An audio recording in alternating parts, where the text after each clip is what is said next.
বড়দিন উপলক্ষে তারাপীঠে তারা মাকে পুজো দিতে ভক্তদের উপচে পড়ার ঢল।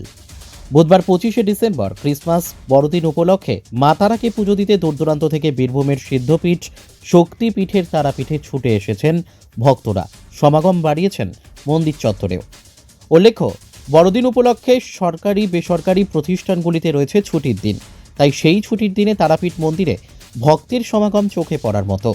এদিন ভোরবেলায় তারা মায়ের মঙ্গল আরতি করার পর সর্বসাধারণের জন্য খুলে দেওয়া হয় মায়ের মন্দির। মন্দির খুলতেই ভক্তদের সমাগম বাড়তে থাকে ওই মন্দির চত্বরে। কয়েকদিন আগে মন্দির কমিটির পক্ষ থেকে যে নিয়ম চালু হয়েছে, সেই নিয়ম অনুসারে বিশেষ লাইনের 1 ঘন্টা আগে সাধারণ লাইন চালু করা হয়েছে, তারপর খোলা হয়েছে বিশেষ লাইন। এমনকি মা তারার গর্ভগৃহে মোবাইল ফোন নিয়ে প্রবেশ নিষিদ্ধ করেছে মন্দির কমিটি। এদিন দুপুরে মা তারাকে বিশেষ ভোগ নিবেদন করা হয়। ওই ভোগের মধ্যে ছিল ভাত, ডাল, সবজি, পোলাও, পায়েস, 5 রকম ভাজা ও 5 রকম মিষ্টি। ভোগের মধ্যে মাকে নিবেদন করা হয় শোল মাছ পোড়া।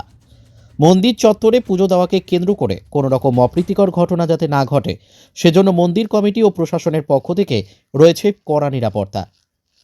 বীরভূমের তারাপীঠ থেকে শুভদীপ গুইয়ের রিপোর্ট।